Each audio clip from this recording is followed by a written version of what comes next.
Today we can finally settle the argument about what colour home shirts are, because if they're green, like I think they are, I'm about to hold up an invisible shirt. If they're black, like you lot think they are, this is what the home shirts look like. They look very cool.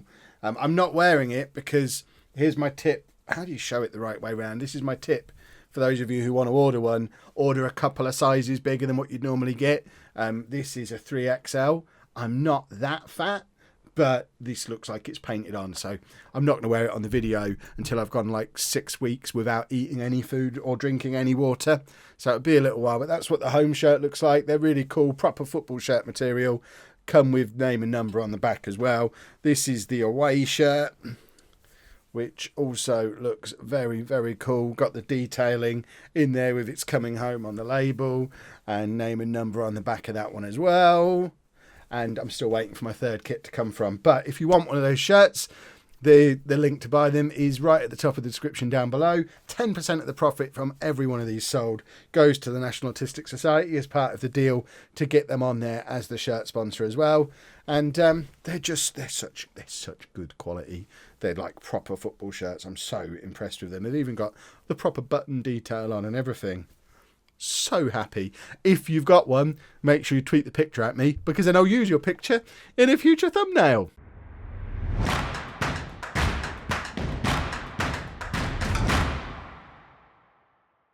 Hello and welcome to part 41 of It's Coming Home. I'm Kevin. Coming up on today's episode, we have a home game against Halifax in the National League, but more importantly, this season's moneymaker away against Watford in the third round of the FA Cup. This is the current situation of the finances. At the start of the episode, we have over £500,000 in the bank, over £200,000 of transfer budget, plus loads of spare wage budget. What we'd like to see over today's episode is that tipping back over £1 million. I don't know that it will, but I'm expecting 250, 300,000 out of the Watford game, which is going to be delicious. Since you were last with me, we've slowly started recapturing something resembling form. Obviously, we had some pretty ropey form earlier on in the season, but we have put together a nice little unbeaten run. There's a few draws sprinkled in there still. We're by no means the best team in the division this time around. That's Swindon, who beat us at the start of our little run of good form, but this is what the league table looks like. As we've motored past the halfway point of the season now. 29 games played. We've played more games than the teams around us, which I'm not sure how that's happened when we've had cup runs, but we've played more games than they have. But we are sat in 7th place, 49 points on the board. We're at least comfortable for mid-table, and if we can put together, well, if we can keep this current run of form going, then I would expect a second half of the season push firmly into the playoffs and a little bit of end of season shenanigans. Mick Powell still top scorer in the division, 25 league goals already, 30 goals in all competitions. The man is a machine. Quite how he's only worth £15,000 I don't know, but no one's interested in him, and I don't understand that he's only a 3-star player now, although all of a sudden his potential's come back. A potential 4.5 stars now. How did that happen? He'd maxed out his potential last season. Now all of a sudden, unless he's suddenly got a lot worse, his potential's back. Exciting times ahead for Mick Powell, who is the best player in the conference by a mile. But I bet he's still not in the Dream 11. No, they don't. They wouldn't know a good player if it bit them in the back of the shin. Anyway, this is the team that we're playing against Halifax. No, it's not. This is still the Media Dream 11. I've got to delete some leagues to make this move a little bit faster. This is the team that we're going to be playing against Halifax. Humphreys has finally forced his way into the team as our starting goalkeeper, mainly because he got a grump on that he wasn't getting enough first team football. So we've given him a run of games. He's played the last 7 games. Coincidence that they're the games we've played really well?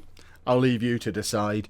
So Civita is now sitting on the bench. Cottrell's getting a rare start today because Lewis Tyler has picked up an injury. He's going to be out for the next 3 weeks with a pulled calf muscle. So it does give Cottrell the opportunity to reclaim his place in the team. So we're going with Humphreys in goal, a back four of Webber, Proctor, Carter and Tanner, with Phillips, Fernandez and Wolf as our midfield, and a front three of Cottrell, Powell and Stanley, who inexplicably, bearing in mind on and off these three have been playing together for nearly 3 seasons now, they still don't have the little relationship lines that Stanley already has with Tanner, although I guess that might be from when they were at Manchester United together. He was the one from Manchester United as well, wasn't he? So they did come through the same Man United youth team, but still, they've not been at home together very long. Fernandez, Wolf, Phillips, Carter and Proctor, already good partners, despite the fact that they're not. Carter wouldn't be a regular starter for me. Collie would normally be starting, but he's not available today for whatever reason. Where is he? Can anyone see Collie? Have I sent him on holiday again? This is what happens when I play the game late at night. I lose players. I've probably sold him and just sold him whilst half asleep and forgotten about it. I am getting a little bit worried now. Where has Collie gone? Oh, there he is. Yeah, he's not fit. I knew there was a reason why last night's Kev hadn't put him in the team for today's game. And there is your reason. But they've formed why is there not partnerships here? They know each other. That, as a three, has been together longer than any other combination in the squad. But apparently doesn't count for anything because they're not a partnership. But hopefully they can prove everybody wrong today and do partnership-y stuff. There's lots of our players who are wanted by other teams, which is a bit of a worry. Have I still got 2D on? Because when I play on my MacBook, because anyone who plays on a MacBook or no Football Manager on a MacBook at the moment is a nightmare. The in-between bits I play on my MacBook, and the only way to make it playable is in 2D at the moment, so I'm going to have to switch that off so you don't all think I'm a caveman.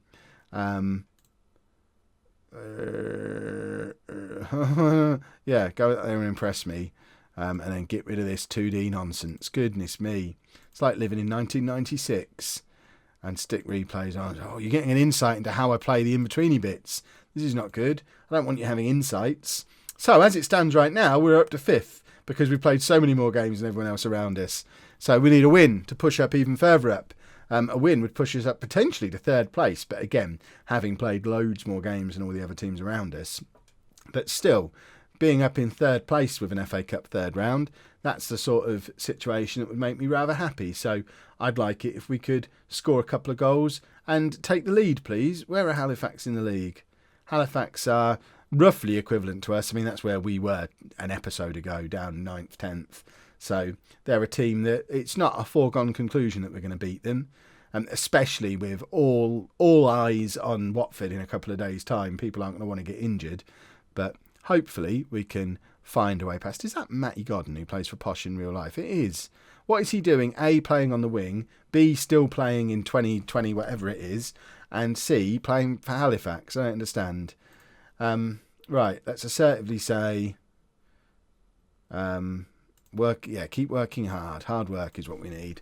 Perhaps we shouldn't be assertive in a game like this, just before a big game. Perhaps they need the calm reassurance or some passion.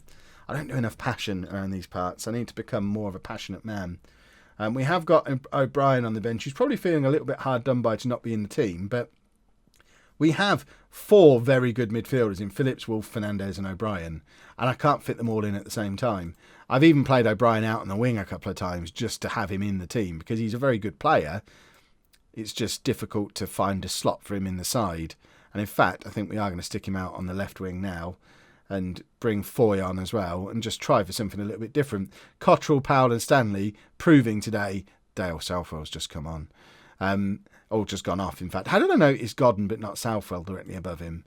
What was I saying? I forget. Oh well, I bet it was profound. Right, let's take Tanner off, bring on Hickman. Oh yeah, the 3 of them proving they're not a partnership today because they've been pathetic together. Lerick Fernandez is tired, and I hope he's not going to be too tired to play against Watford. That would be very sad. Right, last chance to grab a win today. Foy plays it back to Hickman. Hickman crosses towards O'Brien. It's back to Foy, down to Stanley. Stanley back to Wolf. Fernandez to O'Brien and forces a save out of the Halifax keeper, but nobody's there to knock in the rebound. That was our first, I think that's the first piece of commentary I've done in this game. Shows how long this has taken to get going. O'Brien with a free kick and it comes to nothing and it's just a boring 0-0 draw. But obviously, the main event of the episode is still to come. Yeah, let's just say we weren't good enough. We should have beaten them. We are still comfortably in 5th place. But now we go to Watford on a Tuesday night. I don't know why. The 4th round draw has already happened, which I can't remember who we got. It wasn't anyone spectacular. But I guess Watford had other stuff going on, which is why we didn't play it on the Saturday when everyone else played their 3rd round games. I hope that it doesn't affect the attendance. But let's go play them and see how much money we can earn. So, final reminder of pre-match money, £495,000 in the bank. Let's see how much we have at the end of this. Please don't expect another giant killing. We had a lot of crazy stuff go on last year. But remember, we only won the home games against Premier League teams. When we had to go away, we got battered. But in fact, we're making one change. I said we're not making any changes. One change. Colley comes back in at the back for Carter as he is now fit. O'Brien's going to be disappointed to miss out. I very much toyed with the idea of playing him ahead of Cottrell on the left-hand side. But we know how good Cottrell can be in games like this. And it just seems silly to play a man out of position on the left wing just to find a way to shoehorn him into the team when we've got a very good performer at this level in the shape of Cottrell. Right, we do the famous underdogs team talk, which is stressed out George Tanner. Why can't I say stressed all of a sudden? Weather. We don't care about weather. We have to be clinical in front of goal, my word. Watford are a better team. The recent one I thought, no, let's just score. So Watford are in poor form. Oh, so this is a Watford team who are struggling for form, who presumably are going to have rotated their side quite a lot. Oh, you never know. No, don't dream, Kev. We're not good enough to beat Watford. We're not the same in-form, beating everybody team that we were last season when we had our cup exploits. Today is all about money, and worryingly, there doesn't look like there's many people here. I mean, look, there's so many gaps. We're not going to make any money. Because Watford are in poor form, no one could be bothered to come. We're going to be lucky to make 200 grand out of this. And we're already losing as well. Very upsetting. You get all this way in the FA Cup, get an FA Cup team, and then don't make very much money because nobody bothers to turn up. Disgusting. They deserve to lose now for not having any fans. Right, Colley plays it to Wolf. Wolf, ball forward towards Mick Powell. Mick Powell is clear. He's got a man across covering now all of a sudden, but it's with Connor Stanley. Stanley crosses in towards Powell. It falls to Cottrell. Cottrell, can he cross to Powell? He crosses to Stanley. Connor Stanley's scored. It's Watford 1, home 1. Connor Stanley's got his 5th goal of the season. There's been interest in Stanley for the last several weeks from teams at a higher level. We even had a media question in the press conference talking about Connor Stanley carrying our team at the moment. And I don't care if he carries our team to victory today. And Cottrell is free on the left-hand side again. My word, their defender is quick, though, because Cottrell is quick. And he just got closed down almost immediately. Watford are in again, but Humphreys makes the save. We've got a game on here, everybody. Watford, hopefully, have been hit hard by that goal going in. We've still got nervous and apprehensive players in our side. Worryingly, they're composed, motivated. We need complacency. That's what we need to force into them. That's what got us past Arsenal and West Brom last season. Teams not taking us seriously, and it looks like Watford are, and that's a big mistake. But we've recovered from it with another good save from Humphreys. But Watford get a corner, and hopefully we can clear.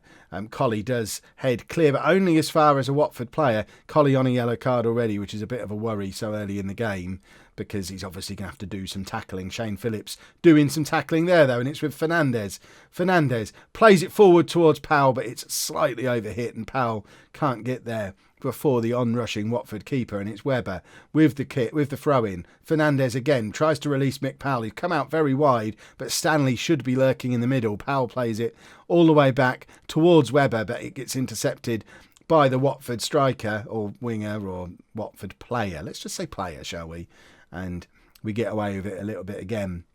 I mean, we're giving as good as we get. There you go. Frustration. Yes, we're getting frustration. This is what we need. We've gone in 1-1 at half-time and Watford are starting to get frustrated. This is exactly what we want. Carry on just telling them we're the underdogs. It doesn't matter if we win or lose. Just go and have your fun. Go and put on your performance and earn your move if you have to.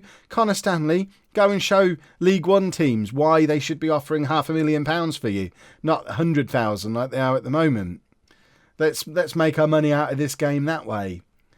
And no, they're not frustrated again. But we've got motivated and composed players.